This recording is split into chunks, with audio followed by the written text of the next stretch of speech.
Hello and welcome back students. ये आपका question paper है क्लास 8th मैथमेटिक्स का। अभी इवनिंग शिफ्ट का क्वेश्चन पेपर है ये।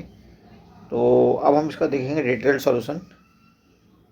बहुत सी जगह पे हम ट्रिक्स का भी इस्तेमाल करेंगे। तो अगर गोइंग फॉरवर्ड आप आने वाले समय में अगर आप एग्ज़ाम देने जा रहे हैं क्लास 8th का, तो आपके लिए बहुत महत्वपूर्ण होने जा रहा है। साथ ही साथ अपना आंसर भी आप मैच करिए। फटाफट हम आंसर की बताते हैं आपको। ओके, चलिए शुरू करते हैं क्वेश्चन नंबर 1 से।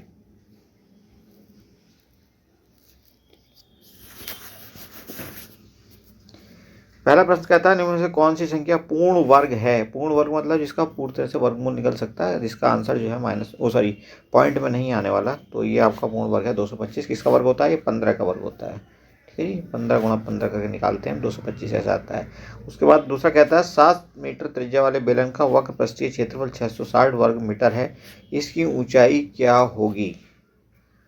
तो बेलन का जो वक्र पृष्ठीय क्षेत्रफल होता है, कर्व सरफेस एरिया, इसे हम इंग्लिश में शॉर्ट में कह सकते हैं CSA, ये होता है 2πRH। तो CSA की वैल्यू कितनी दी है? ये दी है 660। ये रख दो इसके नीचे आप, जस्ट मोमेंट, 660 बराबर के नीचे बराबर। उसके बाद 2 के नीचे 2, पाई की वैल्यू रखो आप 22/7, आर की वैल्यू आप रखोगे 7, क्योंकि 7 मीटर त्रिज्या दी हुई है, और H आपको निकालना है। ठीक है जी, तो यहीं पे काट छाट मचा दो आप। 7 से 7 कट, 22 दूनी 44, इन दोनों को आप गुणा करो। सॉरी, अभी इसको ऐसे नहीं, जस्ट मिनट, 1 मिनट। ओके, 22 से आप 22 को काटो और 22 से इधर काट दोगे तो 22 दिया 66, ये आ गया 30। यहाँ पे 2 से आप काटोगे 30 को तो ये आ जाएगा 15। तो अल्टीमेटली H की वैल्यू कितनी आ गई? 15 मीटर में होगी ये। और आंसर कौन सा करेक्ट हो जाएगा? आंसर होगा आपका A करेक्ट। ठीक है जी, चलिए अगला प्रश्न देखते हैं। प्रश्न संख्या 3, परिमेय संख्याओं का योजक तत्समक है। तो ये होता है 0। योजक तत्समक 0 होता है। 0 ऐड करने पे इसमें कोई फर्क नहीं पड़ता, परिमेय संख्या की वैल्यू वैसी की वैसी बनी रहती है। Next, fourth, m is equal to 1 के लिए व्यंजक का मान है। तो यहाँ पे m की वैल्यू 1 रख दो आप, और इसको थोड़ा आगे बढ़ा दो तो ये हो जाएगा 4m, आगे है 3m² प्लस 5m,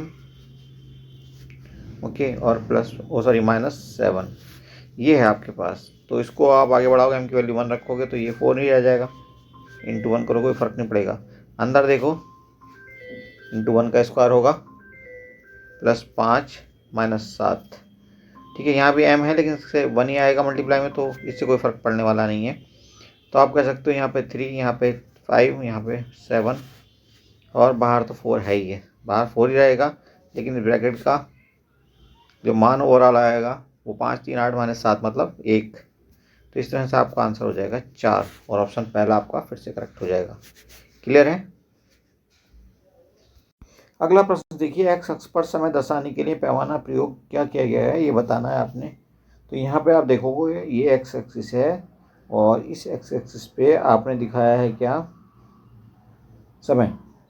ठीक है जी, तो यहाँ पे 2 इकाई बराबर 1 घंटा दिखाया है। जैसे 8 के बाद यहाँ 9 हो रहा है, तो 1 इकाई यहाँ तक और दूसरी इकाई यहाँ, 2 इकाई में 1 घंटा दिखाया है इसने।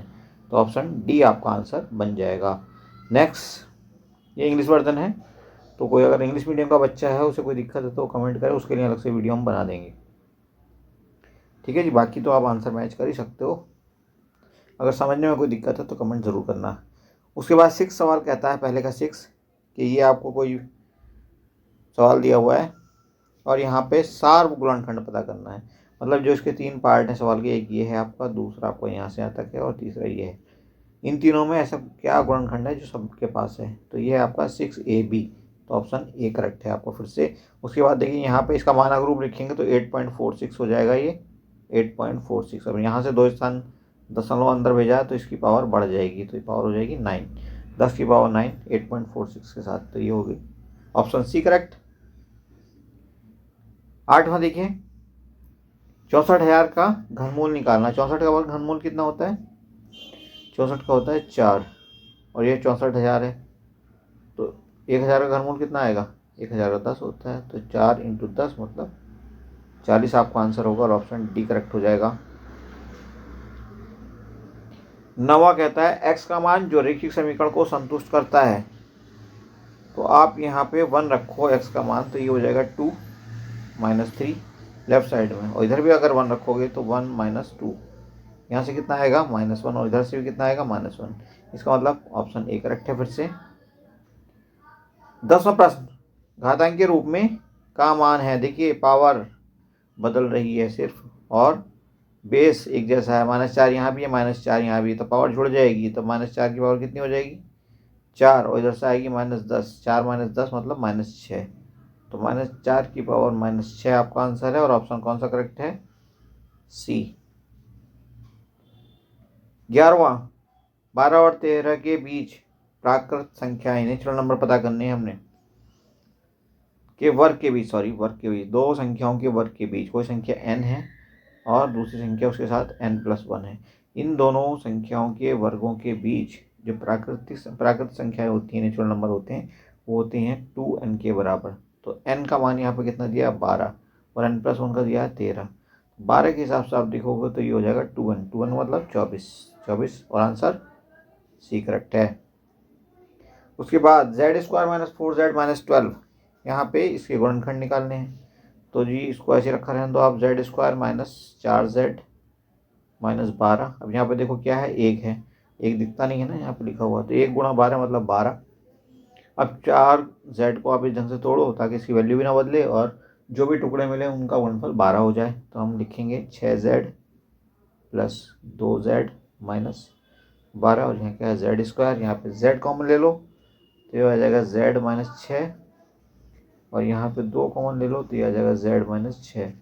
फिर से z - 6 जब आप कॉमन ले लोगे, ठीक है जी, तो ये आ जाएगा दूसरे पैकेट में z+2, तो ये हो गए गुणनखंड, और ऑप्शन कौन सा करेक्ट हो गया, z - 6 और z+2, ऑप्शन बी आंसर बनेगा, ऑप्शन बी।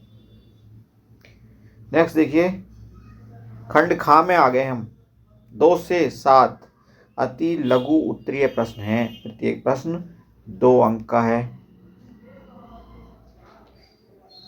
तो दूसरा नंबर प्रश्न कहता है, वह सबसे छोटी संख्या पूर्ण संख्या ज्ञात कीजिए जिससे 5103 को भाग देने पर वह एक पूर्ण वर्ग बन जाए। तो कैसे निकालेंगे इसको, आप तोड़िए 5103 को, ठीक है, और देखिए कि इसके अंदर कौन कौन से गुणनखंड निकलते हैं और उनकी क्या क्या पावर है, ठीक है। क्योंकि वर्ग पहचानना है तो हमें उसी हिसाब से काम करना पड़ेगा।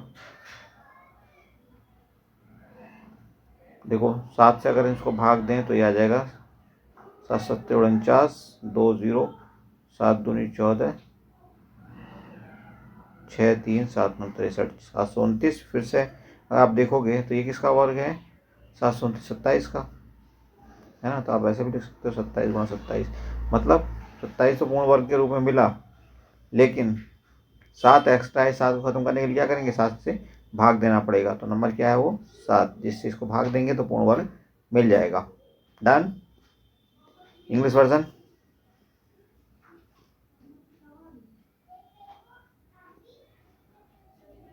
थर्ड प्रश्न देखिए, एक हवा शोधक यंत्र का मूल्य है 15,000 और इस पर 12% की दर से बिक्री कर भी वसूला जाता है, तो जिसने भी खरीदा है उसको कितने पे मिलेगा, ये मिलेगा 15,000 के 112% पे, 112/100, 112% मतलब 112/100। सॉल्व करो, 2 0 से 2 0 खत्म, 150 बचा और 112 बचा, जब इन दोनों को गुणा करोगे तो ये आपका आंसर आ जाएगा 16,800, 16,800, ये आंसर हो जाएगा आपका, ठीक है। चलिए आगे देखते हैं, अथवा करके एक और प्रश्न है, यानी कि 3 का बी। गौरव ने अपने दोस्त को 8,000 रुपये दिए और 2 साल बाद 5% वार्षिक ब्याज की दर से वसूली की, तो पता करना है कितने पैसे उसको मिले यदि ब्याज जो है वो वार्षिक संयोजित होता है, एनुअली काउंट होता है। तो वही फार्मूला क्या होता है अमाउंट निकालने का, ये होता है आपका P × 1 + R/100 की पावर समय, कितने साल है 2 साल, 2 लिख दो यहाँ पे, P का मान 8,000, ठीक है, 1 + 5/100 की पावर 2, 5/100 को इससे काटोगे 1/20 आएगा, 1/20 ओके 1/20 को इसको सॉल्व करोगे ब्रैकेट को तो 21/8000 गुणा 21/20 गुणा 21/20। ठीक है जी। तो आप 2 जीरो से, ये 2 जीरो हैं, 2 जीरो से 2 जीरो काट दो, यहाँ बचा नीचे 4, 4 से इसको काटोगे ये आएगा अल्टीमेटली 20। तो 20 गुणा 21 गुणा 21 21 21 मतलब 441। 441 को 2 से गुणा करोगे तो ये आ जाएगा, 441 को 2 से गुणा करोगे तो 882 और एक लगेगा 0। तो 8820 हमारा आंसर होगा, इतना पैसा उसको वापस मिलेगा। अगला प्रश्न देखिए, 4 नंबर x का मान ज्ञात करना है जबकि ये दिया हो।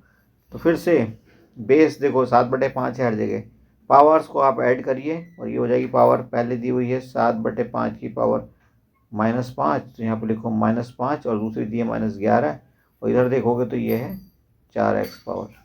ठीक है जी। तो इन दोनों को इक्वेट कर देंगे, इक्वेट करेंगे तो यहाँ से आ जाएगा -16 बराबर 4x, -16 बराबर 4x यानी कि x = -4, ये आपका आंसर होगा।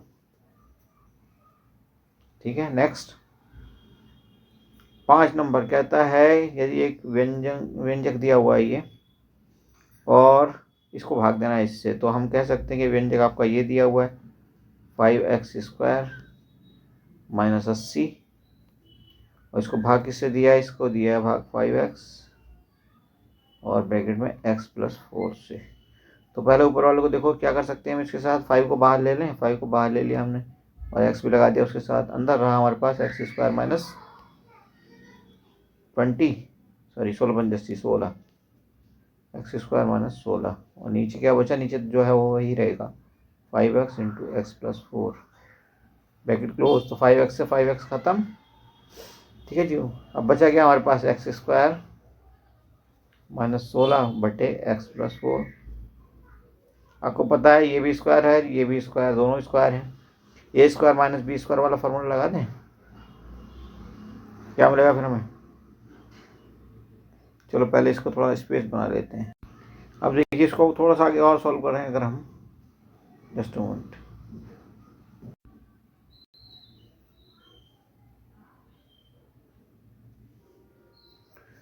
x² - 16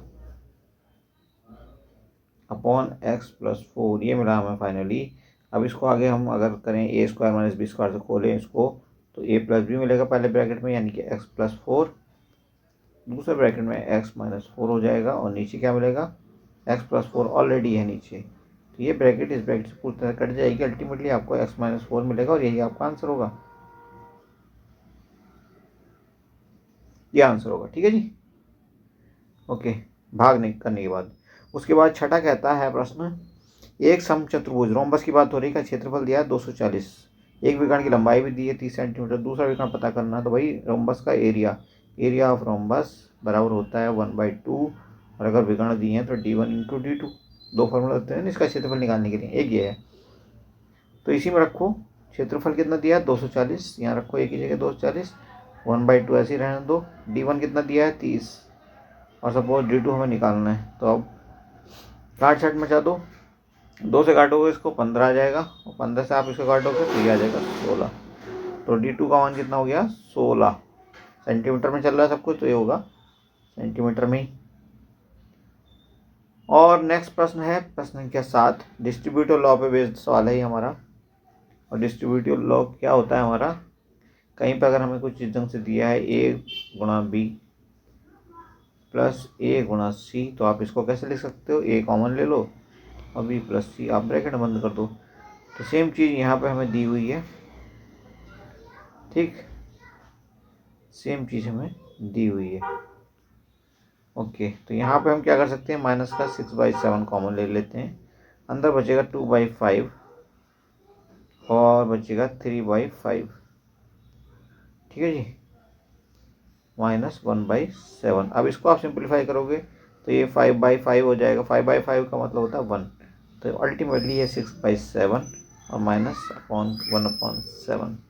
ठीक है जी। फिर से आप एलसीएम लोगे तो ये अल्टीमेटली हमें मिलेगा -7/7 यानी कि -1, ये हमारा आंसर हो जाएगा। डन। और अब देखिए खंड ग, सी सेक्शन में आ गए हम। लघुत्तर प्रकार के प्रश्न है जिनमें प्रत्येक प्रश्न कितने अंकों का है, 3 अंकों का है। ये समीकरण दी हुई है, इसका हल निकालना है हमने। तो y - 1/3 -y - 2/4 = 1 ये दिया है। तो यहाँ पर एलसीएम ले लेंगे हम, 12 एलसीएम आ जाएगा, 3 से भाग देंगे 4 आएगा, 4 से इसे मल्टीप्लाई करेंगे 4y - 4, और यहाँ पे करेंगे हम ऐसे ही, तो 4 से इसको भाग देंगे 3 बचेगा, तो ये हो जाएगा 3y - 6 बराबर तो 1 है ही। यहाँ पे सॉल्व करो इसको, तो ये बचेगा y - 10 y - 10/12 = 1। इसको सॉल्व कर लोगे तो ये मिलने वाला है हमें y - 10 = 12, यानी कि y = 22। आंसर हो गया, ठीक है जी, डन। अब दिया है प्रश्न संख्या 9। एक विद्यार्थी ने विभिन्न महीनों में जो पुस्तकें पढ़ी वो निम्नलिखित सारणी में दर्शाई गई हैं। महीना दिया हुआ है जनवरी, फरवरी, मार्च ऐसे करके, तो हम ये ले लेते हैं y एक्सिस और ये ले ली हमने x एक्सिस, ठीक है जी, ये है y एक्सिस। यहाँ पे हम दिखा देंगे जनवरी, फरवरी, मार्च, अप्रैल, मई ना, ऐसे करके जनवरी, फरवरी FEB, मार्च M, अप्रैल APL, AP लिख दो चलो, मई MAY में। और इस महीने में क्या हुआ, पुस्तकें कितनी पढ़ी गई, तो यहाँ पे नंबरिंग करो 1 2 3 4 5 6 7 8 9 ऐसे करके। देखो हाईएस्ट नंबर क्या है। जनवरी में कितनी पुस्तकें पढ़ी गई, 2, तो यहाँ पे जनवरी के ऊपर लिखेंगे आप 2, 1 2 3 ऐसे करके 4, थोड़ा छोटा बनाना पड़ा ना, उसकी वजह से दिक्कत हो रही है। तो यहाँ पे आपका 2। फरवरी में 3 पुस्तकें पढ़ी गई, कितनी पुस्तकें पढ़ी गई, 3, तो 3 के सामने फरवरी के ऊपर ये आ गया निशान, तो इस ढंग से आप इसको मिला दोगे। उसके बाद 5 मार्च में, तो मार्च ये है आपका, मार्च में 5, तो लगभग ये रहा आपका निशान, तो यहाँ पहुँचा ग्राफ। उसके बाद 1 पे और फिर उसके बाद 4 पे, तो यहाँ पे देखो 4 पे 1 पे 4 पे 1 पे, मतलब ग्राफ यहाँ पहुँचा है, अगली बार ग्राफ यहाँ पहुँचा है, ठीक है। और उसके बाद फिर से ये 4 पे पहुँचा है, तो 4 पे पहुँचा तो यहाँ आ गया, ऐसे करके। तो ये आपका रेखा क्या कहलाता है, ये रेखा चित्र, लाइन ग्राफ बन गया, ठीक है जी। नेक्स्ट देखिएगा आप, ये हैं प्रश्न आपके इंग्लिश में, तो इनको आप सॉल्व कर लो, उसके बाद अपन आगे बढ़ते हैं। प्रश्न संख्या 9 के आपका बी है, अथवा करके दिया होगा ये, ठीक है। और यहाँ पे दिया है, कार द्वारा तय की गई दूरी को निम्नलिखित तालिका में दर्शाया गया है, उस पर आधारित फिर प्रश्नों के कुछ उत्तर देने हैं आपने। तो पहला प्रश्न क्या कहता है, 3 घंटे में कार ने कितनी दूरी तय की, तो देखो यहाँ पे पहले घंटे में इतनी तय की, दूसरे में इतने, तीसरे में इतने, 3 घंटे में कुल, तो भाई कितनी हो गई है, 3 घंटे में 70 किलोमीटर तय की है, ठीक है। उसके बाद किन्हीं 2 घंटों के बीच कार ने सबसे अधिक दूरी तय की है, तो ये कौन से 2 घंटे हैं, ये वाले